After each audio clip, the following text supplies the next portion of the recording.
Hello everyone, welcome back. Today we are going to understand the concept of consumer to consumer C2C business model.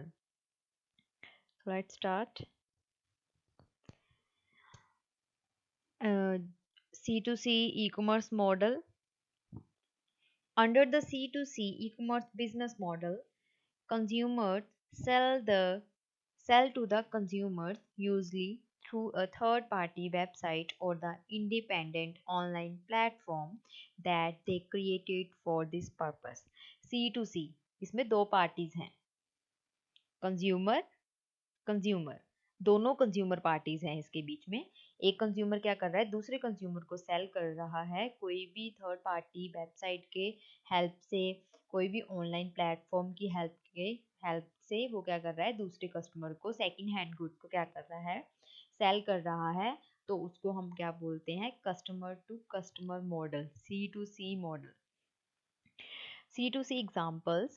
The foremost example of C2C by a third party website would be an auction platform like eBay, which brings seller and buyer together. जैसे eBay की example दे दो, यहाँ पे क्या होता है, customer to customer दोनों आपस में क्या करते हैं, बाइंग एंड सेलिंग करते हैं गुड्स एंड सर्विसेज की। आगे eBay charges a fees for facilitating each sale while the other parties to the transactions are responsible for settling other matters such as product quality, packaging and shipping and refunds। बच्चे इसमें क्या होता है, जैसे eBay हम बोल रहे हैं, OLX भी है, ये क्या करते हैं, कुछ फीस अमाउंट चार्ज करते हैं इन सारे कस्टमर्स के थ्रू। जो कस्टमर्स क्या करते हैं, अपनी गुड्स एंड सर्विसेज को वेबसाइट के ऊपर अपलोड करके दूसरे कस्टमर को सेल करते हैं। अभी अगर हम एग्जांपल लें, इस डायग्राम की हेल्प से समझने की कोशिश करें तो देखो बच्चे, यहाँ पे कस्टमर 1 है, कस्टमर 2 है। तो जो कस्टमर 1 है, वांट टू सेल प्रोडक्ट, वो अपना जो प्रोडक्ट है उसको सेल करना चाहता है, तो वेबसाइट के ऊपर क्या करता है, अपलोड कर देता है इंफॉर्मेशन को। जैसे OLX के ऊपर उसने क्या कर दिया, वेबसाइट के ऊपर अपनी इंफॉर्मेशन अपलोड कर दी कि ये प्रोडक्ट है, ये उसके फीचर्स हैं, ये उसका प्राइस वो चाहता है।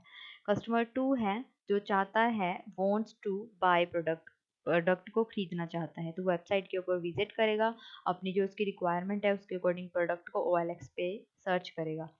तो उसके बाद क्या करता है, वो जब उसको प्रोडक्ट वो सिलेक्ट कर लेता है कस्टमर 2, तो प्रोडक्ट क्या करता है, कस्टमर 1 उसको सेंड कर देता है। फिर वो कस्टमर 2 क्या कर रहा है, यहाँ पे रिसीव प्रोडक्ट, प्रोडक्ट को रिसीव कर रहा है। तो उसके बदले में जो कस्टमर 2 है, जो बायर है, वो क्या कर रहा है, कस्टमर 1 जो सेल कर रहा है गुड्स को, उसको क्या करता है, मनी सेंड कर देता है। तो कस्टमर 1 क्या कर रहा है, रिसीव कर रहा है मनी। तो इसी तरह से अगर एग्जांपल की हेल्प से लें, तो जो कस्टमर 1 है उसके पास कार है, तो कार उसने न्यू लेनी है, तो अपनी जो सेकंड कार थी, जो फर्स्ट उसकी गोल्ड कार है, उसको उसने सेल करना है, तो वेबसाइट के ऊपर वो इन्फॉर्मेशन डाल देता है। यहाँ पे दूसरा कस्टमर है, इसको कार की रिक्वायरमेंट है, इसने सेकंड हैंड कार लेनी है, तो ये क्या करेगा, विजिट करेगा वेबसाइट के ऊपर, कार्स को देखेगा, स्पेसिफिक उसकी कंडीशन के अकॉर्डिंग, उसके बजट के अकॉर्डिंग होगी, तो वो क्या करेगा, कस्टमर 1 के साथ बात करेगा। फिर उसके बाद क्या करेगा, अगर उनकी डीलिंग हो जाती है, बार्गेनिंग हो जाती है, तो वो क्या करेगा, कस्टमर 1 क्या करता है, सर्विसेज जो कार है उसको कस्टमर 2 को क्या कर देगा, सेंड कर देगा। फिर उसके बाद जो हमारा कस्टमर 2 है जिसने कार ली है, वो उसको मनी भी पे करेगा, कंसीडरेशन। आगे example, for example the customer 1 wants to sell a car, so he she can places his her car on the website like OLX और eBay। जैसे आपको मैंने एग्जांपल में बताया, पीछे डायग्राम में कस्टमर 1 था, उसने क्या करना है, अपनी सेल करनी है कार, तो वो क्या करेगा, OLX हो गया, जैसे eBay हो गया, वेबसाइट के ऊपर क्या कर देगा, अपनी कार के बारे में इंफॉर्मेशन अपलोड कर देगा। while the customer 2 wants to buy that car, तो customer 2 क्या है, बाय करना चाहता है वो कार को, so the customer 2 can contact customer 1 and buy the car from him or her। तो वो क्या करेगा, customer 2 कांटेक्ट करेगा उसके साथ, customer 1 के साथ जिसने कार को सेल करना है, तो बाय कर लेगा।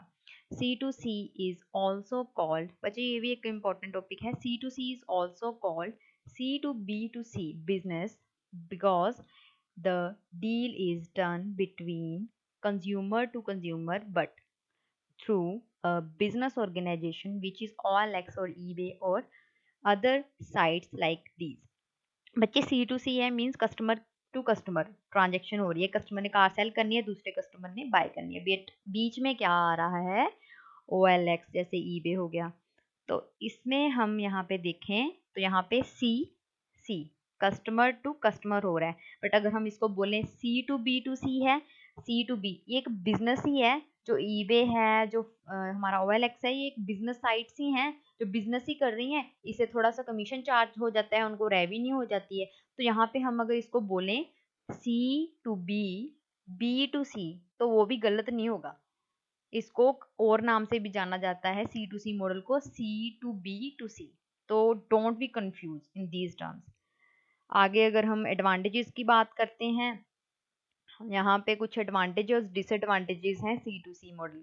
बच्चे, हमारी first advantage of C to C model is there are usually no up front cost to get yourself of product listed on the third party C to C website. तो यहाँ पे कोई भी up front cost नहीं है, जैसे कि advertisement cost है, प्रमोशन करनी है, एम्प्लॉयज़ को हायर करना, उनके एक्सपेंसेस। तो ये इसकी एडवांटेज है कि अगर आप कस्टमर हैं, आप दूसरे किसी और कस्टमर को सेल करना चाहते हो जैसे OLX की हेल्प के साथ, तो आपको जो अपफोल्ड कॉस्ट होगी वो वेयर करने की ज़रूरत नहीं है। कोई प्रमोशन, एडवर्टाइजमेंट है, एम्प्लॉयज़ को हायर करना, उसके लिए उनको सैलरी देना, तो वैसा वहाँ पे कोई एक्सपेंस नहीं होता।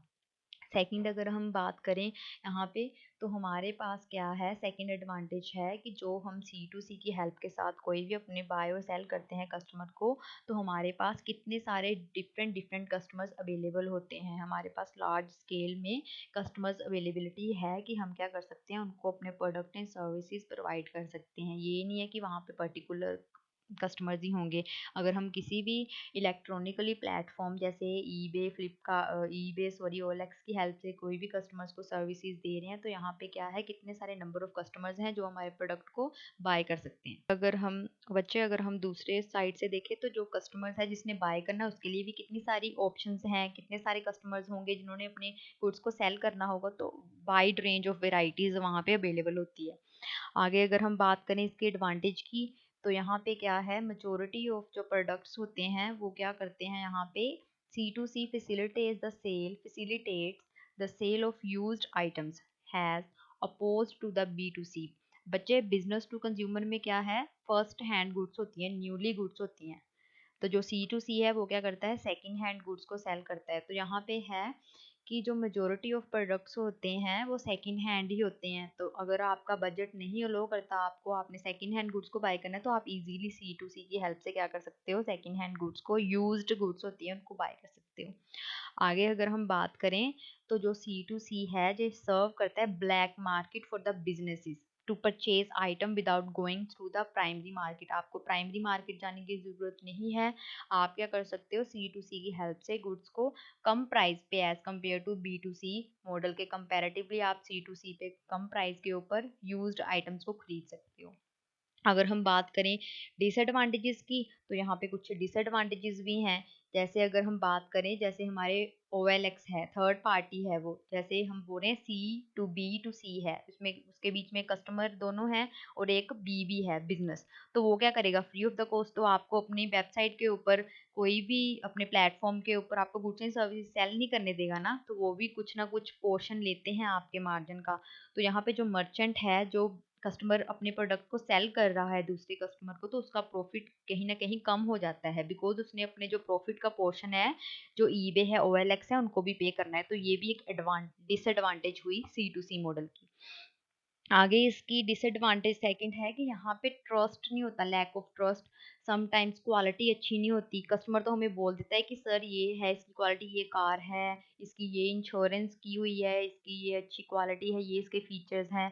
बट जब कस्टमर उसको बाय कर लेता है, तो बीच में पता चलता है कि ये तो एक्सीडेंट हुआ हुआ था इसका, ये तो पूरी तरह से डैमेज हो चुकी थी, इसकी रिपेयर करवाई है। तो कहीं ना कहीं वहाँ पे लैक ऑफ ट्रस्ट होता है पार्टीज के बीच में, क्वालिटी अच्छी नहीं होती गुड्स की। हाई लेवल ऑफ रिस्क होता है कि प्रोडक्ट की क्वालिटी अच्छी ना हो, जो हमारा ये ई कॉमर्स मॉडल है। यहाँ पे under C to C most transactions require that both parties trust it each other, एक दूसरे के ऊपर ट्रस्ट होना चाहिए। बट इसके बीच में समटाइम्स ये सिचुएशंस अराइज हो जाती हैं कि वहाँ पे क्वालिटी सफ़र करती है प्रोडक्ट की। आगे है थर्ड, यहाँ पे क्या है, जो प्राइजेस होते हैं, जैसे फॉर ऑक्शन साइट्स यूजर्स में end up buying goods at inflated prices which is not a good economic decision. बच्चे समटाइम्स यहाँ पे क्या होता है, जहाँ पे बिडिंग होती है, बार्गेनिंग भी होती है कि हमने कोई प्रोडक्ट बाय करना है, सेकंड हैंड कार ही लेनी होती है, तो बायर जो कंज्यूमर होते हैं दोनों के बीच में बार्गेनिंग होती है, जिसने बाय करना है तो वो अपना प्राइस सेट कर देता है, हमने इस प्राइस के ऊपर लेना है दूसरा। तो समटाइम्स प्राइस क्या हो जाता है, इस चक्कर में इंक्रीज भी हो जाता है प्राइस, तो वो एक लिमिटेशन है इसके लिए कि किसी ने अगर 50,000 की कार लेनी थी, दूसरा आ गया 60,000 की, तो बार्गेनिंग वहां पे हो रही है, तो प्राइस कहीं ना कहीं क्या होता है, इन्फ्लेट हो जाता है। तो यहाँ पे हमारी ये लिमिटेशन थी, ये लिमिटेशंस थी। फर्स्ट लिमिटेशन थी प्रॉफिट मार्जिन, जो मर्चेंट है उसको पे करना पड़ता है थर्ड पार्टी को, जो OLX है, ईबे है, उन्होंने भी कुछ पोर्शन लेना होता है। फिर सेकंड डिसएडवांटेज है ट्रस्ट, क्वालिटी अच्छी नहीं होती, इसके बीच में लैक ऑफ ट्रस्ट है। फिर थर्ड है कि समटाइम्स हमें हाई प्राइस पे करना पड़ता है, वहां पे बिडिंग होती है, ऑक्शन साइट्स होती हैं, तो कस्टमर ने कम प्राइस पे लेना था, बट वहां पे ऑक्शंस के अकॉर्डिंगली, बिडिंग के अकॉर्डिंग उसको हाई प्राइस पे करना पड़ा। तो ये था हमारा C2C मॉडल। बच्चे अगर किसी को डाउट होता है तो पूछ लेना। Have a good day.